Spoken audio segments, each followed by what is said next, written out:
Buenas. Vamos lá, turma. Não há, como é que dizem? Não há bem que sempre dure, nem mal que nunca acabe.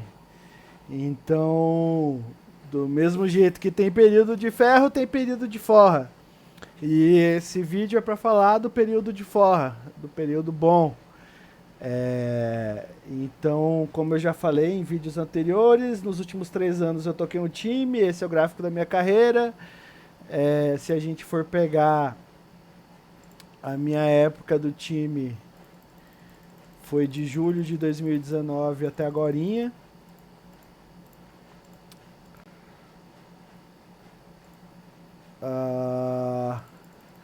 Então deixa eu colocar aqui. Julho até outubro de 2022, essa foi a minha amostragem para o time. Esse é o meu grupo de jogador, tá? Se quiserem ver, esses são os meus nicks nos principais sites, né? Os dois PokerStars, Party Poker, GG, ACR 888. Então no time eu ganhei 65 mil nos 3 anos, porém não foi uma coisa tranquila, né? Vocês veem aqui, esse é meu gráfico só do time, né? Não da minha vida toda. Então, desde julho de 2019, eu cheguei a ter ali um momento em que eu estava 60k down. Então, para eu estar 65k up, quer dizer que eu recuperei, né? O dobro, né? Recuperei 120. Vamos botar aqui o período. O primeiro hit aqui da recuperação foi em maio de 2021. Vamos colocar de novo aqui o período de queda para a gente poder comparar com o que eu fiz de certo posteriormente, né? Então aqui está o período de queda entre julho de 2019 a maio de 2021. Eu passei 59 mil dólares em 3.300 torneios, numa average stake de 74 dólares, média de participantes de 3.100 jogadores. Então, ou seja, a partir dessa data foi a recuperação. Então, se a gente colocar aqui todas as datas após e colocar desde maio de 2021,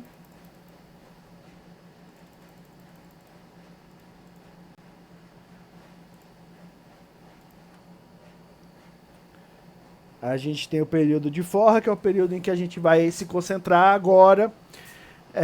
Então tenho 124k de profit, no average stake de 54 em 5.300 jogos. Então vamos lá. Esse vídeo é meio que um complemento de outro vídeo que eu já fiz antes, que foi como eu perdi, porque eu cheguei a swingar 900k durante essa amostragem aqui, né? Então é meio para mostrar a possibilidade, né, de a mesma pessoa fazendo as mudanças necessárias, atacando o problema de um jeito que tem que ser atacado e o resultado vindo, né? E assim, esse resultado veio de traves ainda, porque eu tive uma cravada, essa que foi 44 mil, e tive um segundo, que foi 69 mil. Porém, por exemplo, esse outro aqui, 69 mil, foi um quarto. O primeiro lugar desse aqui pagava 183, ou seja, seria mais do que o dobro por 3 colocações, sabe? Aqui eu tive outro quarto que pagava uma paçoca também. Aqui eu tive outro segundo. Então, tipo assim, mesmo dentro disso aqui, ainda tem a variância dentro desse volume aqui, né? Mas vamos lá. O que é as dicas aqui? Primeiro, o que eu digo, né? Nesse período aqui, eu digo que nem tão ruim, e nesse período aqui eu digo que nem tão bom. Então eu acredito que tem variância negativa e variância positiva. E eu acredito que eu estou no meio dessas duas realidades aqui. Eu vou conseguir imprimir 40% de ROI nesse field aqui indefinidamente, tá? Então, eu gosto de me colocar conservadoramente em 15% de ROI. Nesse field mais caro, né? E no field mais barato, tipo, jogando até $11, eu acho que eu tenho 30% de ROI. Mas nesse field aqui eu acho que 15% é um valor tranquilo de eu estimar. Sendo que nos últimos 2 anos eu fiz 40%. Quão normal é um jogador de 15% runar bem assim? Podemos ver isso aqui no calculador de variância de torneios. Então aqui a gente tem 5.400 jogos a $55, com 1.900 jogadores de média de participantes. Então vamos botar esses dados aqui. 1.900 jogadores. Vamos dizer que paga aí uns 190 seria 10%. Vamos dizer que paga 225 jogadores. Buy-in de $55. 10% de rake. 15% de ROI. Quantos torneios jogados? 5.400 torneios jogados. Vou simular quantos? 1.000 jogadores. Então o que eu estou fazendo aqui? Eu estou simulando 1.000 jogadores. Esses 1.000 jogadores são o mesmo jogador. São 1.000 jogadores com 15% de ROI sobre esse field. Esses 1.000 jogadores, cada um vão jogar 5.400 torneios.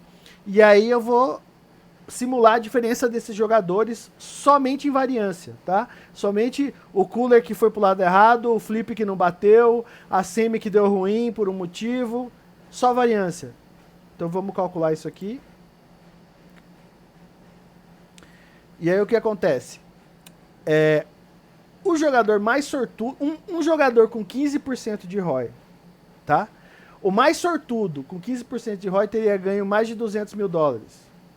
Então o que acontece? Se eu tivesse aquele quarto lugar, tivesse virado 183 e eu tivesse com mais de 200k de profit nessa amostragem, era um terceiro lugar ali, eu estaria sendo o mais sortudo da simulação. Então isso me leva a crer que eu estou sim acima do esperado. Isso me leva a crer que eu não sou um jogador que bate esse buy-in por 40%. Eu runei bem nessa última amostragem, certo? O jogador mais azarado teria perdido aqui mais de $50 mil, teria perdido ali $75 mil. Então perceba que mesmo nessa amostragem, um jogador com 15% de ROI ainda pode sair negativo. Vamos ver aqui mais dados. Quantos? 18%. Então quer dizer, dos 1.000 jogadores simulados, 180 jogadores jogam essa amostragem e saem negativo, embora ele seja um jogador de 15% de ROI. Então é bom você ter isso para não se iludir também, para não achar que eu agora sou o cara que bate o field por 40%. Tá entendendo? Então eu acho que é muito importante você ter essa discernimento tanto quando tá para cima quanto tá para baixo. Você não pode se deixar levar para achar que você tá o bambambam, e nem aqui você pode achar que você é imprestável, que não serve para você o poker, tá entendendo? Mas vamos lá nas grandes mudanças que eu fiz aqui, né?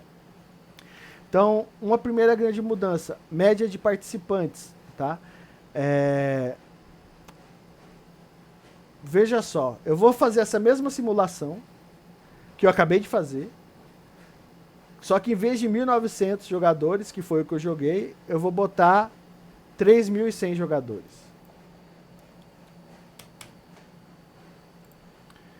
Então 3.100 vai pagar 400.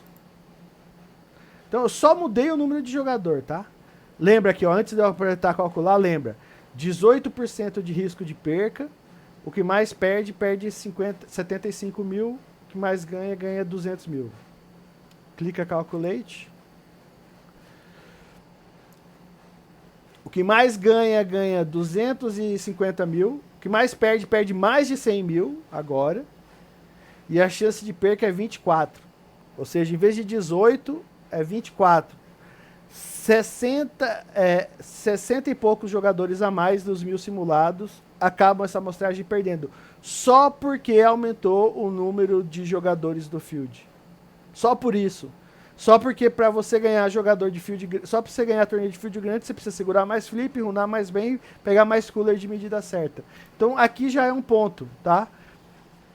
Bem ensinado pelo Elias, abraço pro Elias. Eu sempre tento, as coisas que eu lembro de quem eu aprendi, porque a gente faz aula todo dia e às vezes a gente aprende coisas que a gente não consegue nem acreditar, mas as coisas que eu lembro eu procuro acreditar. Outra coisa que eu fiz é diminuir o stake, né? Então quando você diminui o stake, você aumenta o seu ROI. Então vamos dizer que se aqui eu estou dizendo que eu tenho 15, talvez aqui no 75 eu tinha 12, 11% de ROI só. E quanto menor é o ROI, mais muda. Vamos fazer outro exemplo. Esse aqui, você vê aqui, chance de perca de 25%, maior perca, $110. 110 mil dólares. Vamos dizer que em vez que meu ROI ser 15, meu ROI fosse 10. Ou seja, eu bato o field de 5% a menos. Ainda sou vencedor, porém 5% menos vencedor. O que o resultado me diz? Agora, o maior perdedor ainda é ali, um pouquinho abaixo de 100 mil dólares. A probabilidade de perca é 32%. Ou seja, em vez de 240 dos mil simulados, 320 dos mil simulados acabam essa amostragem perdendo. Embora eles sejam jogadores vencedores. Só que eles estão mais sujeitos à variância porque eles batem o field por uma margem menor. E quanto menor é a sua margem, mais a variância tem efeito a curto prazo. Você precisa de amostragens cada vez maiores para realmente realizar a sua edge, né? Então aqui a gente já falou duas coisas que foram alteradas aqui. Dificuldade do field e média de participantes. Outra coisa que eu fiz foi achatar o meu range de buy-ins, tá?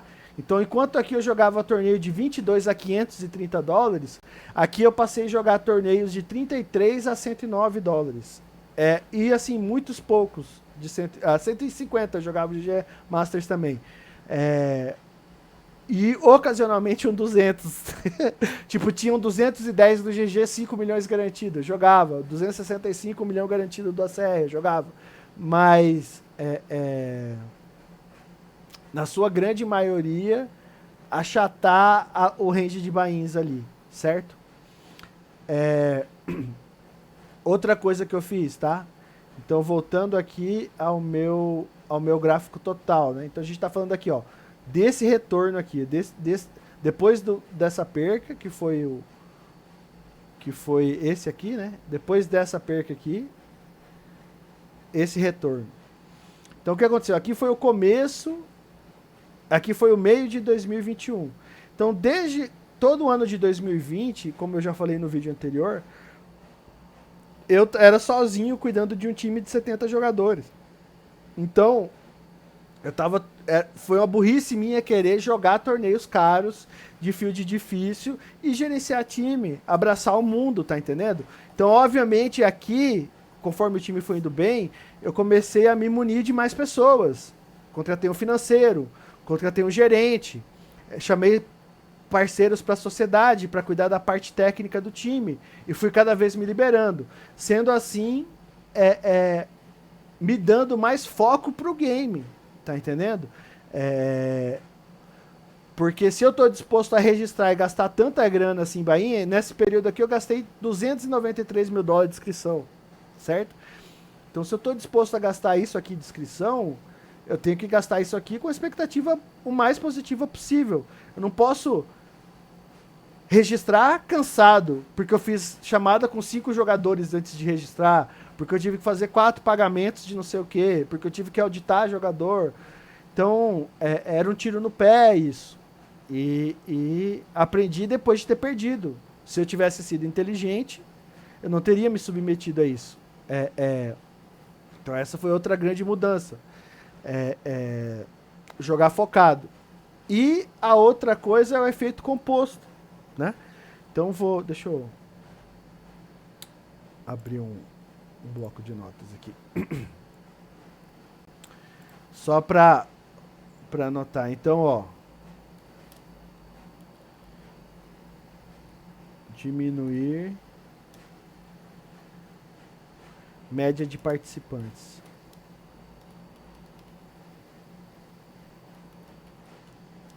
Essa média aqui, 1.800, ainda é alta, tá? Eu ainda tô vítima a uma variância grande. Se eu jogar... Cara, tem um exemplo do Tony Dunst, esqueci o nome, o nick dele agora. Mas assim, a média de field dele é 500. E não tem variância, é igual o gráfico de City, sabe? Se você é perdedor, você vai perder com frequência, se você é ganhador, você vai ganhar com frequência. Porque a quantidade de parada que você tem que sobreviver é mínima, né? O engate do baralho é ali num torneio que ia dar muito pouco para você da mesma forma, você vai registrar no próximo. Então diminuir a média de participantes, diminuir a dificuldade.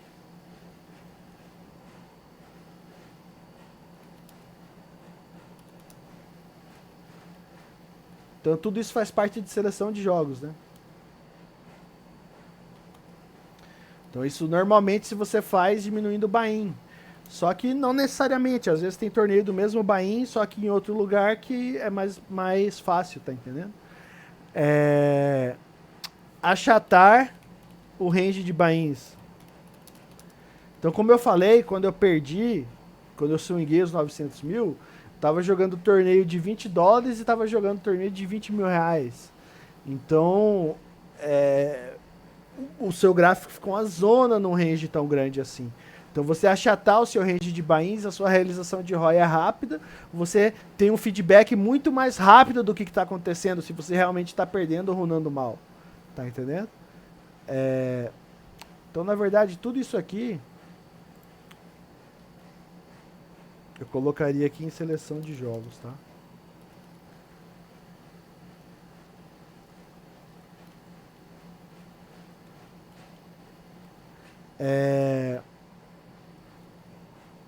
Aí foco. Então aqui é o seguinte, não adianta abraçar o mundo, tá ligado? Pra você abraçar o mundo, desabraçar o mundo, né? Que aqui é pra o que deu certo. Pra você abraçar o mundo, você tem que estar muito tranquilo no seu field. Você tem que bater o seu field com mais de 30%. Aí você pode registrar cansado, jogar tomando uma, jogar sem se alimentar, tá entendendo? Agora, quando sua margem é pequena, sua margem é ali 10%, 15%, você estar descansado, bem alimentado, estudado, com a mente fresca, isso vai te dar pontos percentuais de margem. E pontos percentuais vão ser muito grandes, porque se você tem 15% e você ganha 1,5% a mais, você está ganhando 10% a mais na sua margem, tá entendendo? Aí se você tem 40% e você perde 3% porque você está cansado, você não está perdendo nem 1%, tá entendendo? Então, quanto menor é o seu edge, mais importante é você estar totalmente focado naquilo, tá entendendo? Então, por isso que você vê os caras que jogam super high stakes, é a galera que, tipo assim, você precisa de uma disciplina que não é para todo mundo. Uma disciplina alimentar, de ética de estudo, de entrega, tá entendendo? Embora o poker seja fácil, eu ainda digo isso, nos buy-ins baixos, nos buy-ins altos ele é muito competitivo e muito difícil. Então, é a mesma coisa que você fazer uma faculdade de medicina ou mais, para você bater os buy-in altos. O tanto que você tem que se entregar de estudo e de foco e de dedicação. E o efeito composto, tá ligado? O efeito composto é aquele lance que porque você vem jogando bem, você joga bem. Você joga melhor, porque você hitou ontem, você entra com mais confiança, tá entendendo? Você acredita no que você tá fazendo e isso conduz para que você jogue bem. Então, isso é o efeito composto. Então, se eu tivesse que dizer como que eu ganhei 600 mil nos últimos 2 anos no poker, foi dessa forma, seguindo essas regras aí, tá ligado? E, é claro, virão muitos mais vídeos esmiuçando coisas dessas, né? Que é onde eu posso ajudar vocês. e detalhando, porque cada tópicozinho desse é um vídeo inteiro, né? E é isso sobre isso. E eu queria lembrar vocês que eu tô numa meta pessoal aí desde que eu reativei o canal, fazer 5.000 inscritos. Que uma vez que eu fizer 5.000 inscritos, eu vou fazer um curso para 10 inscritos do canal, né? 10 inscritos farão um curso de graça comigo. E a gravação desse curso vai ser o corpo de um curso que eu vou lançar posteriormente. Então me ajudem a chegar nessa meta, se vocês estão gostando do material, se vocês estão se identificando com o material, deem um like, compartilhem e me ajudem nessa missão. Beleza? Obrigado aí, turma.